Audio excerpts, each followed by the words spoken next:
Hello everyone, welcome to NEET in 200 days challenge. நம்ம இருக்குது daily challenge day number 18ல. Okay, so 200 days challenge பார்த்தீங்கன்னா day number 18க்கு நம்ம வந்துட்டோம். Very good. So எத்தனை பேர் இதை ஃபாலோ பண்ணுறீங்கன்னு தெரியல. ஏன் அப்படின்னு பார்த்தீங்கன்னா இப்போ ஸ்டார்ட் பண்ணவங்க அப்படியே ஃபாலோ பண்ணிக்கிட்டே வராங்க. ஒரு சில பேர்லாம் இப்போ பார்த்தீங்கன்னா டே நம்பர் 16, 17 சரி நாங்கள் கம்ப்ளீட் பண்ணிட்டோம் அப்படின்னு சொல்லியிருக்காங்க. ஆனால் எனக்கு இந்த புது ஸ்டூடெண்ட்ஸ் யாருமே ஜாயின் பண்ணி ஸ்டார்ட் பண்ண மாதிரி தெரியல. ஸோ சப்போஸ் நீங்கள் ஒரு புது ஸ்டூடெண்ட்டாக இருக்கீங்க அப்படின்னா தயவுசெய்து டே நம்பர் 1லேருந்து ஆரம்பி. மேபி நீ ஒரு 18 நாள் பின்னாடி இருக்கலாம், பட் டே நம்பர் 1லேருந்து தயவுசெய்து ஆரம்பிங்க. நடுவுலேருந்து வந்து டொபக்குன்னு விழுந்துட வேண்டாம். ஸோ டே நம்பர் 1ல் போய் ஆரம்பி. அண்ட் எஸ் நீ டே நம்பர் 1 முடிக்க என்ன பண்ணு, கமெண்ட் செஷனில் கமெண்ட் பண்ணு. ஓகேவா? ஸோ டே நம்பர் 18க்கான சேலஞ்ச் என்ன அப்படின்னா work energy and power lecture 4 and 5 course join பண்ணவங்க லெக்சர் 4 and 5 பார்த்துக்கோ. ரெடாக்ஸ் ரியாக்ஷன் லெக்சர் 1 and 2 பார்த்துக்கோங்க.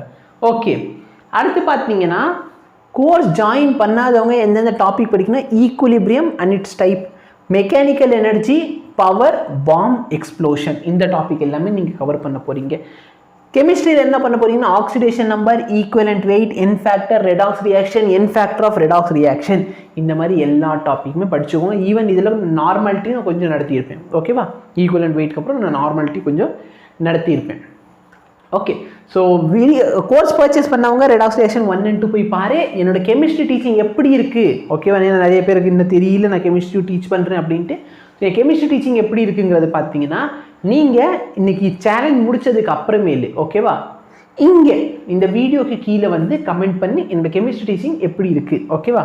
ஸோ நல்லா இருந்துச்சுன்னா ஓகே, ஐ வில் கண்டினியூ. இல்லைனா உங்களுக்கு வந்து ஆல்டர்னேட்டிவாக கூட நான் ரெடி பண்ணுறதுக்கு இருக்கேன். ஓகேவா? ஆள் யாராச்சும் ரெடியாக இருந்தாங்கன்னா நான் அவங்கள கூட ரெடி பண்ணிடுவேன். பட் எனக்கு என்ன வேணும், ஸ்டூடெண்ட்ஸ்க்கு புரியுதான்னு பார்க்கணும். ஸோ நான் வந்து உங்கள் கமெண்ட்காக வெயிட் பண்ணிக்கிட்டு இருக்கேன். மோஸ்ட் ப்ராப்ளி பாசிட்டிவாக இருக்கும்னு என் நம்பிக்கை. ஏன்னா நான் கிளாஸ் நடத்துகிறப்ப எல்லாமே பாசிட்டிவ் ஃபீட்பேக் தான் சொன்னாங்க. ஸோ சேலஞ்ச் முடிக்கிறப்ப கெமிஸ்ட்ரி டீச்சிங் எப்படி இருந்துச்சு, ரெடாக்ஸ் ரியாக்ஷன் 1 and 2 எப்படி இருந்துச்சுன்னு தயவுசெய்து கமெண்ட் செக்ஷனில் கமெண்ட் பண்ணுங்கள். Thank you so much. Have a nice day.